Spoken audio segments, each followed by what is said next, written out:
आज भारत में एक बहुत बड़ी समस्या है बच्चों की सुरक्षा और ख़ास करके गरीब तबकों से आने वाली जो हमारी बच्चियां हैं उनकी सुरक्षा। नाबालिग लड़कियों को बहला फुसलाकर या ज़बरन अपहरण करके उनका शारीरिक शोषण, धर्म परिवर्तन और तस्करी एक महामारी बन गई है। दूसरी ओर मदरसों में बच्चों को ब्रेन वॉश करके उनको कट्टरपंथी बनाना, ये भी एक समस्या है जो हमारे देश के लिए एक बड़ा खतरा बन चुका है। हाल ही में लखनऊ में मैं Uttar Pradesh SCPCR state commission for the protection of child rights की सदस्य और शिक्षाविद डॉक्टर सुचिता चतुर्वेदी से मिला और उनसे बातचीत करी इन विषयों पर और बहुत कुछ सीखा। उसी चर्चा के कुछ अंश मैं आपके साथ साझा कर रहा हूँ, अवश्य सुने। तो आप बता रहे थे कि बहराइच से 40 हिंदू लड़कियां गायब होती हैं हर माह महीने। तो ये जानकारी हमको मिली कि जब महिला आयोग की अध्यक्ष से बात हुई तो उन्होंने कहा कि एक लड़की कोई गायब हो गई थी, 2 लड़कियां। तो उसको लेकर उन्होंने SP से बात करी वहाँ के। तो मैंने कहा कि मैडम ये तो सर यहाँ तो बहुत लड़कियां गायब हो गई, 2 लड़की गायब हो गई और इसकी अभी तक कोई जानकारी नहीं मिली। तो उन्होंने कहा कि मैडम आपके पास आंकड़ा कम है, यहाँ तो अक्सर लड़कियां लगभग 40 लड़कियां एक महीने में गायब हो जाती है। ये SP की रिकॉर्ड मतलब ऑन द रिकॉर्ड उन्होंने ये बात कही। तो ये स्टेट विमेन कमीशन की जो हेड थी वो मिलने गई थी उन्होंने फोन से बात करी उनसे, बहराइच के SP से बात करी। तो बहराइच है, श्रावस्ती है, ये देवी पाटन मंडल जो है ये एक नेपाल बॉर्डर से लगा हुआ है। तो यहाँ पर ट्रैफिकिंग के तमाम केसेस आते हैं। जैसे अभी मेरे पास परसों नरसों एक फोन आया कुशीनगर से कि यहाँ से लड़की जो है वो उसको राजस्थान लिए जा रहे हैं और उसको शायद उसके फादर ने बेच दिया है। तो दीदी मैं वहाँ तक गया और उन लोगों को जब मैंने ट्रेस किया तो जो मीडिएटर था उसको जब ये पता चला तो उसने लड़की को उनकी गाड़ी से उतार लिया है और एक रेस्टोरेंट पर सब बैठे हुए थे और जरा उस लड़की के बारे में जानकारी लेनी है कि क्या मीडिएटर ही राजस्थान लेकर जा रहा है या वो अभी रुक गया है और बाकी टीम राजस्थान चली गई है। एक केस आया कि एक लड़की है उसने सुसाइड कर ली, भदोही एक जिला है वहाँ उसने सुसाइड कर लिया। उसकी जांच हमारे पास थी तो उसकी जांच करने के लिए जब गए तो पता चला कि जो वो लड़की है वो कुशीनगर की एक नाबालिग लड़की है और वो भदोही में एक मिशनरी में काम करती है। अच्छा जी। और जो मिशनरी थी उस मिशनरी में 3 केरल की महिलाएं हैं जो कि उस पूरी मिशनरी को देखती हैं। तो स्कूल है मिशनरी या कोई शेल्टर है? शेल्टर है। लड़कियों का और बच्चों का शेल्टर होगा शायद। मुझे वहाँ पर कोई नहीं मिला। जो अब तरीका है वहाँ का जो मैंने देखा तो भदोही में उन्होंने कहा कि मैं यहाँ पर सर्फ बनाना सिखाती हूँ, मैं सिलाई सिखाती हूँ और इस तरीके का मैं स्कूल यहाँ पर रन करती हूँ। एक लड़की थी जो कि उनके यहाँ खाना बनाती थी, उस लड़की ने सुसाइड कर लिया। जानकारी में ये हुआ कि उनके यहाँ जो एम्प्लॉइज काम करने आते थे, उस मिशनरी में जो एम्प्लॉइज काम करने आते थे उसमें से 2 लोग जिस दिन उसने सुसाइड किया था उस दिन से उसके एक दिन पहले से वो लोग फिर छुट्टी पर चले गए। जिस दिन सुसाइड करी उसी दिन से वो लोग छुट्टी पर चले गए। पुलिस से पूछा कि भाई आपने इनके बारे में जानकारी क्यों नहीं ली, क्यों छुट्टी पर चले गए, या आप सैलरी कितना देती हैं। तो इसमें ये निकल कर आया कि जो लोग छुट्टी पर गए थे इनको ये कैसे अपॉइंट करती हैं। तो पुलिस ने उसके बारे में कोई जानकारी नहीं ली और ये बताया कि लड़की का किसी लड़के से लव अफेयर था और उसके लड़का बहुत बार बार फोन होता था तो इसलिए उसने सुसाइड कर लिया। अच्छा जी। ये कब की घटना है रफली? ये घटना होगी ऐसे ही मुझे लगता है जुलाई अगस्त की, पिछले साल की। पिछले साल की। ये लड़की चूंकि कुशीनगर की थी तो हम भदोही से कुशीनगर गए जी। कुशीनगर में इस लड़की के बारे में जानकारी ली और उसके माता पिता से कहा कि एक एप्लीकेशन लिख कर दो जी। चूंकि वो सब वहाँ पर मिशनरीज का पूरा जाल है, एक विद्यालय। तो माँ बाप की जानकारी से गई थी वो वहाँ पे? हाँ, हुआ क्या कि ये जो लड़की थी ये केवल अकेली लड़की नहीं गई है, इसके साथ 2 लड़कियां और थी जिन लड़कियों को कुशीनगर से ज्ञानोदय एक विद्यालय है, उस विद्यालय, ये भी मिशनरी का विद्यालय था, और यहाँ पर एक फादर जो थे, उन फादर के यहाँ ये दोनों लड़कियां कुशीनगर में ही रहती थी, काम करती थी। फिर धीरे से इन लड़कियों को गोरखपुर भेजा गया कि तुम्हारी लड़की को मुंबई भेजेंगे, काम करेगी वहाँ से और कोई दिक्कत नहीं होगी, और 10,000 रुपये तुम्हारे अकाउंट में भेजेंगे। और ये कितने साल की थी उस समय बच्ची? ये लड़की उस समय जब ये घर से निकली थी तो 14 साल की थी, और जब ये मरी तो ये 16.5 साल की थी, जब सुसाइड किया इसने। तो इन फादर के एक्चुअल घर में रहने लगी थी? एक्चुअल घर में रहने लगी। वो मैरिड था फादर? फादर कहाँ मैरिड? उसके बाद इन लड़कियों को भेजा गया कुशीनगर से गोरखपुर, गोरखपुर से बनारस में एक संस्था, इन्हीं की, ये पूरा काकस है संस्था, एक वहाँ पर है, उस संस्था का मैं नाम मिस कर रही हूँ, उस संस्था में इन लड़कियों को भेज दिया गया। वहाँ से ये लड़की तो चली आई भदोही काम करने, और उस लड़की को मुंबई भेज दिया गया। उस लड़की का नाम मैं लूंगी नहीं। तो 2 लड़कियां थी ये? हाँ, 2 एक आपस की फ्रेंड्स थी या परिवार उनके सेम थे?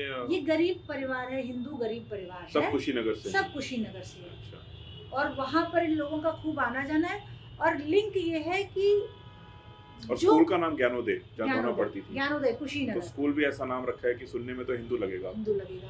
और उसकी भी जमीन जो है वो कभी कोई शिशु मंदिर है, संघ का नहीं, कोई शिशु मंदिर था, उसकी जमीन कब्जा करी थी, हालांकि अब उस पर काम चल रहा है। जो भदोही का जो शेल्टर है, उस भदोही के शेल्टर में ना कभी सर्फ बनता था, ना सिलाई की 4 मशीनें रखी थी, ना कुछ होता था। अब वो क्या करने लगे थे कि वो गांव की महिलाओं के स्वयं सहायता समूह बनाने लगे थे, सेल्फ हेल्प ग्रुप। और उस स्वयं सहायता समूह के बनाने के लिए वो उसका आधार ले लेते थे, उसका बैंक अकाउंट। तो उसके पास जब जांच करी तो उस मिशनरी के पास ही सब कुछ, उनकी पासबुक निकली, उनके पास उनका आधार कार्ड निकला, तो सब कुछ उन्हीं के पास निकला। तो सरकार की जो सहायता राशि भी पहुंचती थी तो वो उस घर में नहीं पहुंचती थी, वो इन्हीं लोगों के पास पहुंचती थी। और वहाँ का एक प्रधान था शेखर यादव, उस शेखर यादव ने अपनी बहुत सारी जमीन इनको खेती करने के लिए दे रखी थी। तो इस तरीके से ये लोग जमीन पर अपनी पकड़ बनाते हैं। और भोले भाले। उसने क्यों दे रखी थी? वो कन्वर्ट हो चुका था? यस। अच्छा, नाम नहीं बदला, बट शेखर यादव नाम है, ईसाई बन गया है। ये कन्वर्जन तो अब बिना नाम बदले ही हो ही रहा है। अभी रायबरेली का केस है, रायबरेली में भी ऐसा बड़ा भयंकर चल रहा था। उसने कहा, वो लड़की शर्मा थी, लेकिन उसने कहा कि उससे क्या होता है, मैं भगवान को नहीं मानती। अच्छा। तो ये कुशीनगर, भदोही, ये आपका पूरा। कल ही हमने गोमती नगर एक्सटेंशन में एक मामला था, छोटा भरवरा करके है, हाँ, वहाँ पे एक सोसाइटी के अंदर ही ये इलीगल चर्च बना के, जी हम वहाँ के वासियों से भी मिले, तो आप सही कह रहे हैं, तो नेटवर्क पूरा फैला हुआ है बहुत बुरी तरीके से। तो ये बच्चियों की ट्रैफिकिंग मिशनरीज के थ्रू भी हो रही है, और आपके जो इस्लामिस्ट कट्टरपंथी हैं उनकी तरफ से भी हो रही है। तो लड़कियों को बहला फुसला के छोटी उम्र से उनको ब्रेन वॉश करके, ग्रूम करके, जिसे कहते हैं, केवल लड़कियों को ही नहीं, उनकी पूरी फैमिली को, माता पिता को ही पूरी तरीके से ये लोग कहीं कई प्रकार के झांसे देते हैं और सैलरी भी देते हैं। अच्छा, अपने मदरसे का नेटवर्क भी यही करता है? हाँ, मदरसे का नेटवर्क, मदरसे में ज्यादातर लड़कों को बाहर किया जाता है। जो लड़के, जितने भी लड़के हैं, मेरे तो मदरसों की बहुत बड़ी विजिट रही यूपी में। और आप सहारनपुर में सबसे बड़ा मदरसा है, एशिया का बड़ा मदरसा है, और ये सब देवबंद से जुड़े हुए मदरसे जी। लखनऊ का, देवरिया का, महाराजगंज का, ऐसे बहुत सारे मदरसों की विजिट हुई। और अभी पिछले ही साल लगभग 93 बच्चे अयोध्या में एक पूरी बस पकड़ी थी जो कि मदरसे ले जा रही थी। तो उन बच्चों को सबको रेस्क्यू कराया, और जब उन बच्चों से बात हुई तो बहुत कुछ उन बच्चों ने बताया कि उनके साथ क्या क्या होता है। ये मुस्लिम बच्चे थे? ये सब मुस्लिम बच्चे थे। एक एक मदरसे की जब विजिट करी तो उस लड़के से पूछा कि क्या पढ़ाते हो, क्या बनना चाहते हो? तो उसने कहा हाफिज बनना है। तो हमने कहा कि हाफिज ही क्यों बनना है, कुछ और क्यों नहीं बनना है तुमको? तो उसने कहा कि हाफिज इसलिए बनना है क्योंकि एक हाफिज 10 लोगों को जन्नत ले जाता है जी। तो मैंने कहा कि तो अभी तो जीने का मन है, अभी तो छोटे हो, अभी तो जिया जाएगा, तो अभी तो पूरा देश देखना है, समाज देखना है, सीधे जन्नत देखते हो तुम लोग, तो ये तुम्हें भी कितना समय हो गया मदरसे में रहते हुए? तो उसने कहा 6 दिन। एक बच्चा जो अभी जिसका 6वां दिन है एक मदरसे में, उसको तत्काल ये ज्ञान हो जाता है, उसको ये नहीं बताया जाता कि माता पिता की सेवा करनी है, पौधे लगाने हैं, पेड़ लगाने हैं, पानी बचाना है, उसको ये सब नहीं, ये सब उसको नहीं सिखाया जाता। उसको सिर्फ ये सिखाया जाता है कि हाफिज कैसे बनना। और हाफिज तो हमने कहा हाफिज बन के हाफिज मतलब जिसने पूरी कुरान आई थिंक मेमोराइज कर रखी पढ़ रखी है। और जो अब उस कुरान को पढ़ने के काजी होता है, वो जिसको कि कुरान रटी होती है, अच्छा। वो होता है काजी। काजी के ऊपर होता है हाफिज। हाफिज का मतलब हुआ कि अब वो हाफिज जो है वो कुरान किसी को सिखा सकता है, वो होता है हाफिज। कितना बड़ा बच्चा था ये? इस बच्चे की उम्र होगी इस समय मुझे लगता है 8-9 साल का बच्चे होते हैं। तो उस बच्चे माँ बाप इनको भेज देते हैं वहाँ रहने के लिए, हाँ। वहीं रहो, तो उनको भी कुछ पैसा दिया जाता है माँ बाप को, आपको लगता है? नहीं, माँ बाप खुद पैसा देते हैं मदरसे को। 500 रुपए पर मंथ, 600 रुपए बच्चों का खर्चा भी उठाते हैं। कभी कभी बच्चे का मन है कुछ खाने पीने का, या बच्चे की कोई बात होती है, तो वो कुछ पैसा भी भेजते हैं। उस लड़के ने कहा कि हाफिज क्यों बनना है भाई तुमको? तो कहता है कि जो अच्छा काम करते हैं, अच्छा काम करते हैं, वो हाफिज बनते हैं और वो जन्नत जाते हैं, और जो गंदा काम करते हैं उनका पुनर्जन्म होता है। एक छोटा बच्चा जिसको भी उर्दू के शब्द आते हैं, उसको इतना कठिन शब्द पुनर्जन्म पता हो गया, उसने कुछ मुस्लिम कोई वर्ड इस्तेमाल किया, तो उन्होंने कहा इसका क्या मतलब होता है बेटा? तो उसने कहा कि पुनर्जन्म। तो हमने यही कहा कि अभी तो ये बता रहे हो कि पुनर्जन्म, बाद में ही तो ये बताओगे कि ये तो पुनर्जन्म केवल हिंदुओं में होता है और तो किसी में होता नहीं है, और जो पुनर्जन्म जिनका होता है वो गंदे लोग होते हैं, और गंदे लोगों को इस दुनिया से तुमको खत्म करना है। तो ये तो ज्ञान 8 साल 9 साल के बच्चे को स्टार्टिंग से मदरसों में दिया जा रहा है। और ये देवबंदी मदरसा है आप बता रहे हैं। ऐसे ही जो मिशनरीज हैं, मिशनरीज हमारे होम को उन्होंने कवर किया था पहले, जो जहाँ पर निराश्रित बच्चे रहते हैं, या जो बच्चे कोई अपराध कर आते हैं, कानून का उल्लंघन करके आते हैं, वो बच्चे। तो ये गवर्नमेंट रन होम्स, ये गवर्नमेंट उस पे वो सर्वे करके नहीं, एक एनजीओ के तौर पर कि हम बच्चों को कुछ योग सिखाएंगे, हम बच्चों को कुछ बताएंगे, उनकी काउंसलिंग करेंगे। योग सिखाएंगे मतलब किसी भी बहाने से वो जाते हैं। क्रिश्चियन एनजीओ है, वो बोल रहे हैं कि हम योग सिखाएंगे बच्चों को। क्रिश्चियन मदरसे का जो नॉर्म्स है, मदरसे की जो सोसाइटी बनी है, उस सोसाइटी में के जो बायलॉज है, उस बायलॉज में लिखा है कि भारतीय संस्कृति का प्रचार प्रसार करेंगे। ये मदरसा है, उसके बायलॉज है। तो ये कुछ मैंडेट है गवर्नमेंट का ऐसा?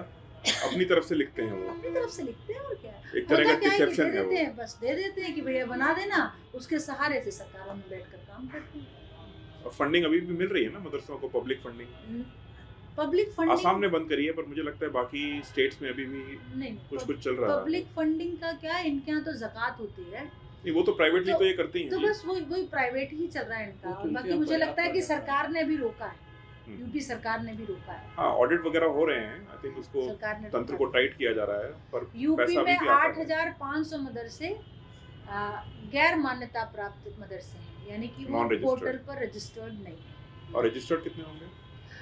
रजिस्टर्ड की तो संख्या मुझे लगता है कि करेक्ट मैं नहीं बता पाऊंगी, उसमें है, कहीं लिखा है। ठीक।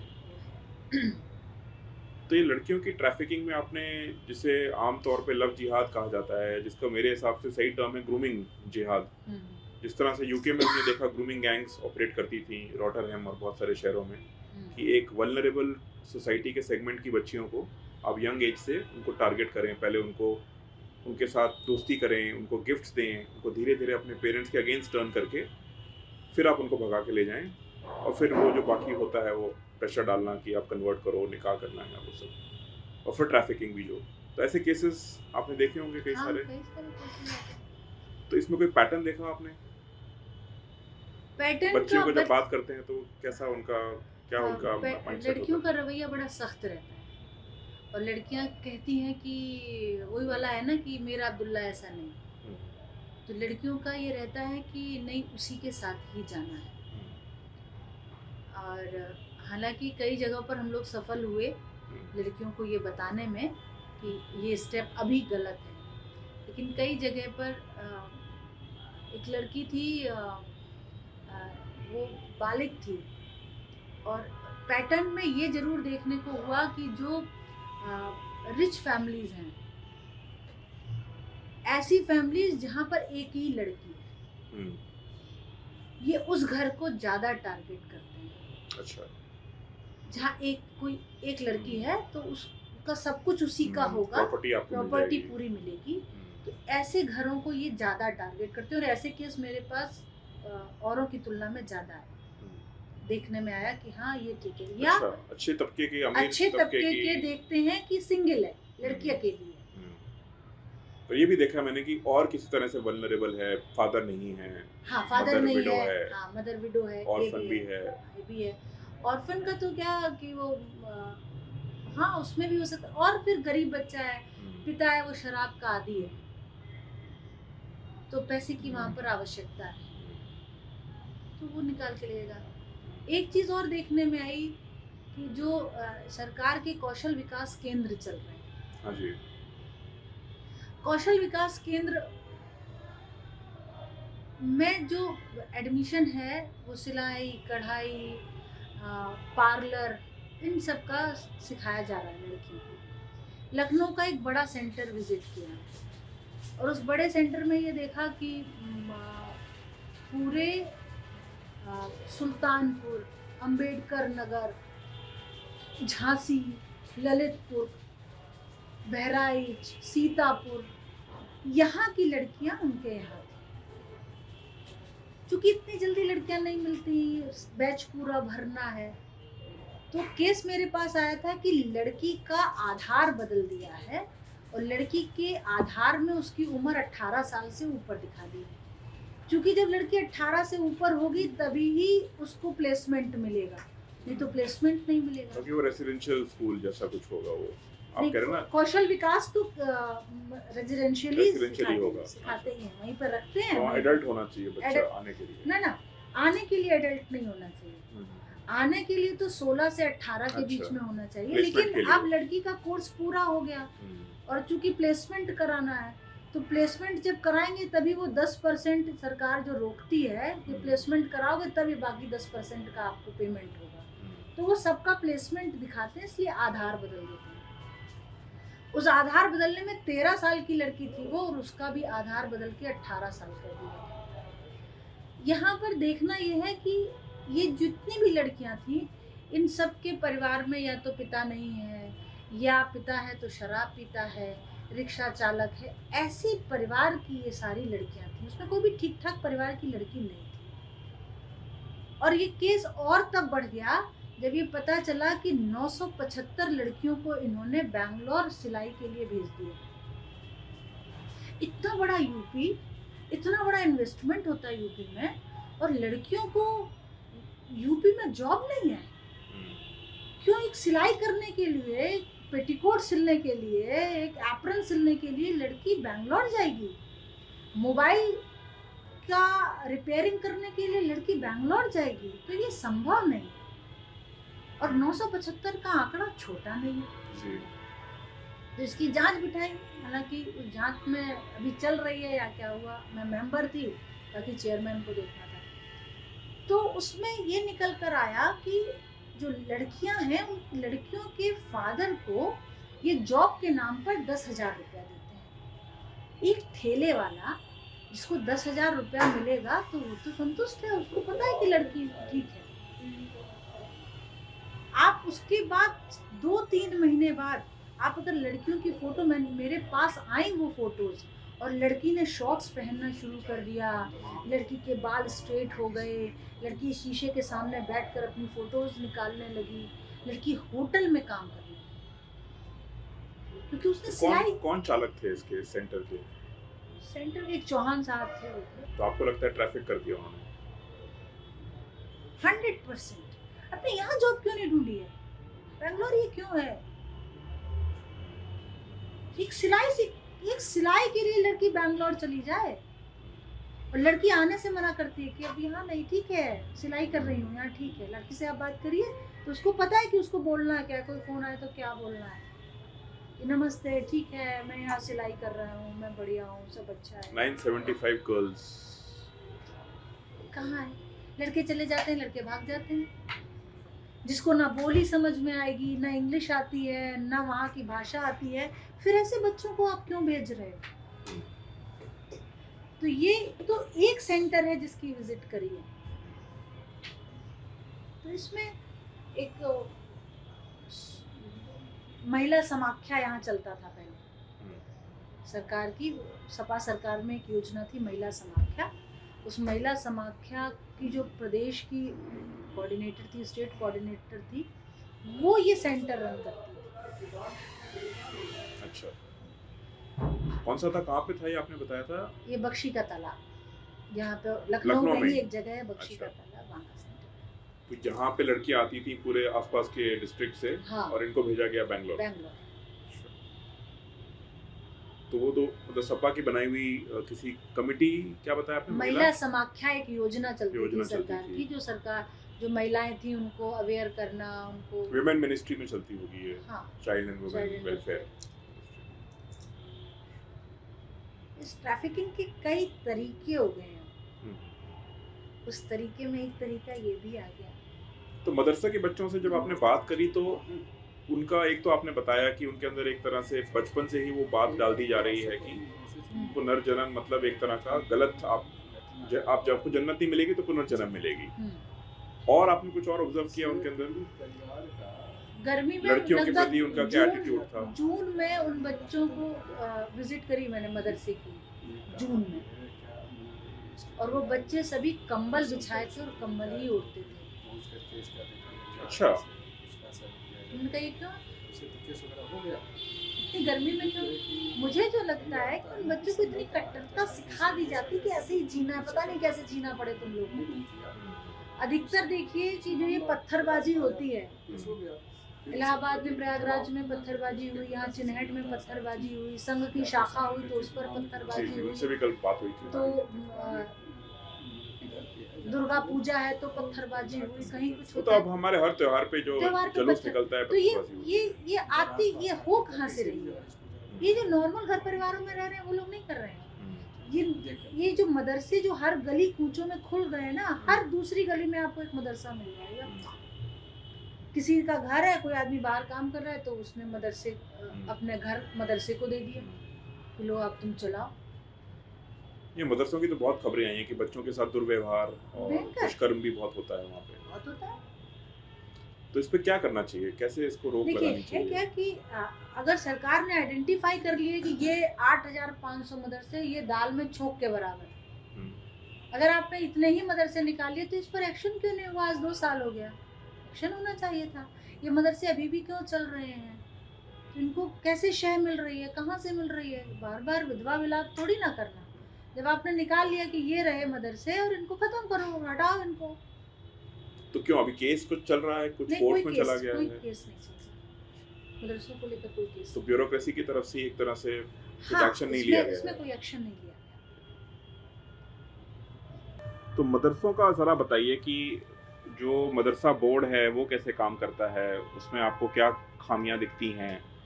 यूपी का जो मदरसा बोर्ड है, ये पहले इसका नाम था अरबी फारसी परिषद, और ये जब सपा सरकार आई, अखिलेश यादव की सरकार आई, तो इसका नाम बदलकर मदरसा बोर्ड कर दिया। ये जो मदरसा शब्द है, ये मदरसा शब्द ही अपने आप में कंफ्यूजन पैदा करता है कि ये शैक्षणिक संस्था है, मदरसा एक शैक्षणिक संस्था है या मदरसा एक धार्मिक संस्था है। ये कंफ्यूजन सभी के दिमाग में चल रहा है, लेकिन अब ये मदरसा बोर्ड के रूप में काम कर रहा है। शैक्षणिक और धार्मिक मतलब एजुकेशनल है या रिलीजियस? या रिलीजियस है, ये हम स्कूल है ये। तो ये जो विवाद है वो इसी का है कि आप हमारे धर्म की शिक्षा को बाधित नहीं कर सकते।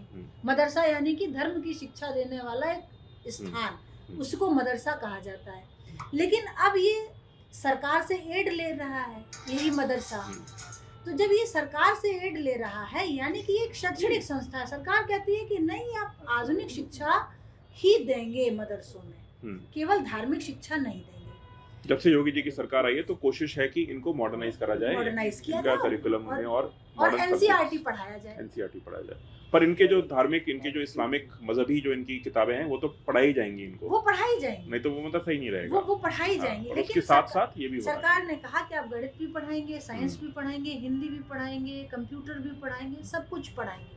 तो अब पहले ये सब नहीं पढ़ाया जाता था, पहले ये सिर्फ नहीं पढ़ाया मजहबी शिक्षा होती थी, दीनियाती शिक्षा दी जाती थी, जो दीनियात से जुड़ी हुई शिक्षा है, उर्दू, अरबी, फारसी और दीनियात, ये पढ़ाते थे।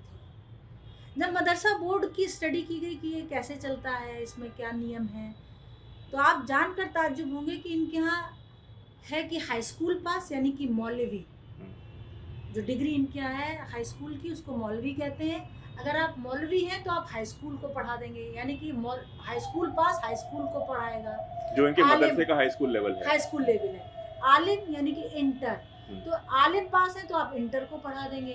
बाकी अन्य विद्यालयों में, चाहे वो मिशनरीज के विद्यालय हों, चाहे वो गवर्नमेंट एडेड विद्यालय हों, गवर्नमेंट स्कूल्स हों, या कोई भी अन्य मतलब एडेड कॉलेज हो, वहाँ पर ये है कि आप बीएड होना चाहिए, डीएलएड होना चाहिए, बेसिक स्कूल में डीएलएड होना चाहिए, एक एग्ज़ाम पास करके आना चाहिए। लेकिन सरकार के कोष से पैसा जाता है और हाई स्कूल पास हाई स्कूल को ही पढ़ाता है। तो जब इसकी देखा गया तो बड़े कमाल की बात यह है कि एक बोर्ड, जैसे UP board, ICSC board, CBSE board, वैसे ही मदरसा बोर्ड जी। तो ये जो बोर्ड है, एक बोर्ड कैसे हायर एजुकेशन को भी मान्यता दे देता है यूजीसी को ताक पर रखकर। जब मदरसों की विजिट हुई तो हमने कहा यहाँ पर कौन से क्लास चलते हैं, तो क्या मैम प्राइमरी से हायर तक, हायर यानी कि कामिल और फाजिल तक। कामिल फाजिल की डिग्री कहाँ से आपको मिलती है, कौन मान्यता दे रहा है? यूजीसी ने दिया कि नहीं मैम, मदरसा बोर्ड ही दे देता है। तो एक तो इंटर के बाद Kamil is like graduation, Fazil is like masters. Kamil और फाजिल ये जो दो डिग्रियां हैं, ये दोनों डिग्रियां किसी भी यूनिवर्सिटी से मान्यता प्राप्त डिग्रियां नहीं हैं। इसके लिए मदरसा बोर्ड भी बहुत प्रयास कर रहा है कि ये डिग्रियां मान्यता प्राप्त हो जाएं। और कमाल की बात यह है कि आज से कई साल पहले जब ये मदरसा बोर्ड बना, तो मदरसे बोर्ड में कामिल और फाजिल ये दोनों डिग्रियों को उसमें स्थान दिया गया और ये कहा गया कि अगर आपके पास कामिल और फाजिल जैसी डिग्रियां हैं तो आपकी पदोन्नति होगी, आपका प्रमोशन होगा। कितना बड़ा तमाशा है कि मदरसों के अंदर ही जो अपॉइंटीज हैं, अपॉइंटमेंट होंगे, उनको ये डिग्री मिलने पे उनको प्रमोशन और हायर सैलरी मिलेगी। और वो सैलरी गवर्नमेंट की तरफ से भी आ रही है, क्योंकि उसी के कोर्स से ही आ रही है, क्योंकि वो एडेड मदरसे। जो डिग्रियां मान्यता प्राप्त ही नहीं है, उन डिग्रियों को आपने उसमें स्थान देकर आप बेवकूफ बना रहे हैं लोगों को। अच्छा, ये डिग्री जो ये फाजिल और कामिल हैं, इसके होल्डर्स को गवर्नमेंट जॉब्स में भी कुछ लाने की कोशिश हो रही है कि लाने की कोशिश हो रही है, और यहाँ तक हो रहा है कि सेना में इस डिग्रियों को मान्यता दी जाए। अच्छा, भर्ती के लिए? भर्ती के लिए अभी तक ऐसा हुआ नहीं है, पर लेकिन अभी तक हुआ नहीं है, लेकिन प्रयास चल रहा है। और इनकी कुछ सैलरीज के बारे में आप बताइए, किस तरह की सैलरी मिलती जो है? जैसे कि हाई स्कूल यानी कि अगर आप टीजीटी हैं तो आपको टीजीटी का स्केल मिलेगा, यानी कि 4800 का, 5200 का। प्रमोशन हो जाएगा तो आपको 5800 का, 6200 का, ये स्केल मिलते हैं।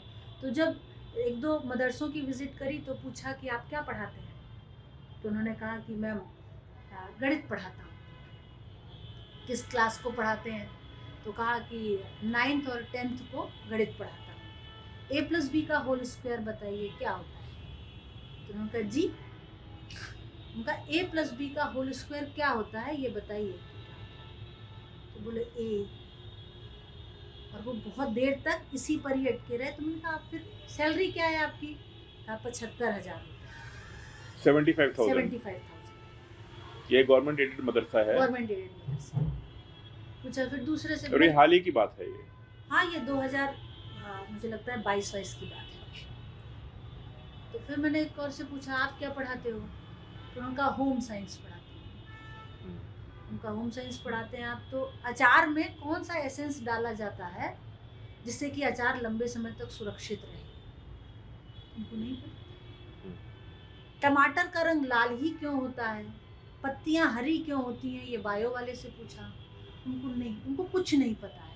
तो उनका फिर आप पढ़ाते क्या हैं? जब हम बहुत टाइट हुए कि आप पढ़ाते क्या हैं, तो उन्होंने कहा मैम दीनियात। और ये सरकार की मॉडर्नाइज एजुकेशन को वो दे रहे हैं, ऐसा वो कहते हैं, और सरकार से सैलरी लेते हैं। तो वो क्या है, मतलब वो क्लासेस में वो पढ़ाई सिर्फ दिखावे के लिए है? वो चलता सब वही है, दीनियात की पढ़ाई चलती है? कंप्यूटर जरूर उनको सिखाया जाता है कि कैसे हैकिंग करनी है, ये चीज़ उनको सिखाई जाती है। कंप्यूटर जरूर से आपको अधिकतर मदरसों में कंप्यूटर जरूर 20-25 रखे मिल जाएंगे, क्योंकि वो लोग कौशल विकास का भी अपने यहाँ केंद्र ले लेते हैं, फ्री ऑफ कॉस्ट है, उसको भी वो सिखा देते हैं। लेकिन वो एजुकेशन के नाम पर बच्चे को कुछ और नहीं पढ़ाते। और करिकुलम आपने देखा वहाँ बुक्स वगैरह कैसी थी? उन्होंने खुद ही कहा, उन्होंने कहा कि मैम हम लोगों के यहाँ कहा जाता है कि एनसीईआरटी पढ़ाना है, 1 से लेकर 8वें तक बेसिक की जो बुक्स होती हैं बेसिक एजुकेशन की, वही बेसिक एजुकेशन की बुक्स ही मदरसा पहुंचाई जाती है। और मेरी आंखों देखा है कि मदरसों के कमरों में बेसिक की किताबें भरी पड़ी हुई हैं, लेकिन उन्हें डिस्ट्रीब्यूट नहीं करी। इसलिए नहीं करी है तो उन्होंने खुद कहा कि मैडम हम अपना सिलेबस पढ़ाते हैं क्योंकि किताबें उपलब्ध हैं। हमारे यहाँ का मिड डे मील वो खाते हैं, बेसिक एजुकेशन का मिड डे मील हर मदरसे में, जो एडेड मदरसा है, सरकारी मदरसा है, उसको दिया जाता है कि तुम खाओ और बेसिक एजुकेशन पढ़ाओ। लेकिन वो खाते ज़रूर हैं, लेकिन बेसिक एजुकेशन पढ़ाते नहीं हैं, वो पढ़ाते अपना ही सिलेबस है। तो बाहर से भी टीचर्स उनको अपॉइंट करने के लिए बोला नहीं गया कि इन टॉपिक्स पे जो एजुकेटेड हैं, जिनकी डिग्रीज हैं मैथ्स की, साइंस की, उनको अपॉइंट करो? नहीं, कहा गया है, पर वो करते नहीं। मेरा मदरसा है, मैं मदरसे की मैनेजर हूँ मान लीजिए, तो हम ये चाहेंगे कि हमारा लड़का, हमारा दामाद, हमारी बिटिया कैसे यहाँ पर टीचर बन जाए। तो उनके अपॉइंटमेंट्स का कंट्रोल मदरसा बोर्ड के पास है? मदरसा बोर्ड या टोटली वो मैनेजर्स के हाथ में है? मदरसा बोर्ड और मैनेजर सब एक ही तो है, अलग। तो मदरसा बोर्ड की तरफ से भी ऐसा कुछ चेक या स्क्रूटिनी नहीं होती कि भाई ये टीचर्स क्वालिफाइड हैं? सब होता है, पेपर पे सब होता है।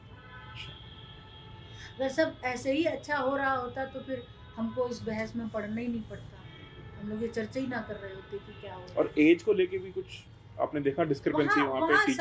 वहाँ टीचर्स का, मुझे तो एक टीचर थे वो काफ़ी बुजुर्ग थे, तो वो बैठे हुए थे। हमने कहा आप क्या हैं? कि मैं यहाँ का प्रिंसिपल हूँ।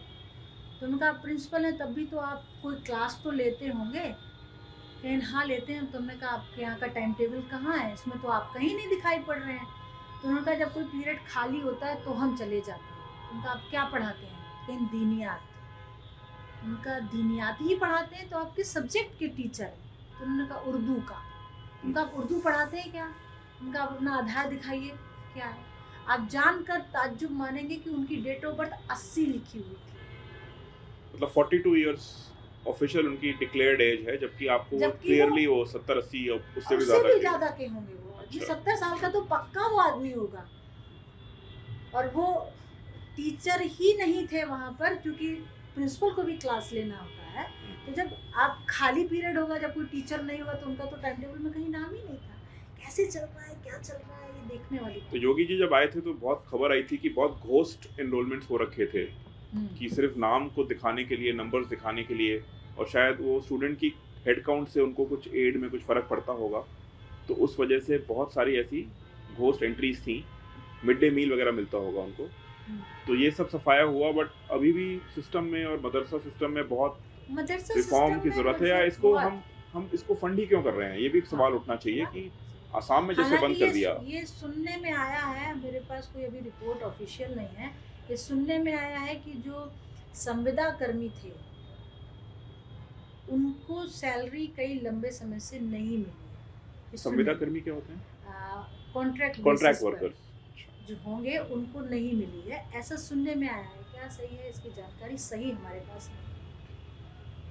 ठीक है। 2023 की बात है और मैं कमीशन जा रही थी, तो वहाँ पर कुछ बच्चियाँ मुझे 8 साल से 14 साल की बच्चियाँ दिखी।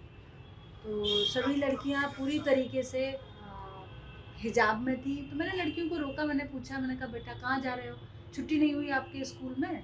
तो उसने कहा कि मैम स्कूल तो बंद हो चुका। तो उनका कहाँ जा रहे हो फिर? तो उसने कहा समर कैंप। कहा समर कैंप में क्या सिखा रहे हैं इस समय? तो उसने कहा कि मैम इस समय तो इस्लामिक एजुकेशन बताई जा रही है हम लोगों को, और पूरे कैंप में हम लोग इस्लामिक एजुकेशन ही सीखते हैं।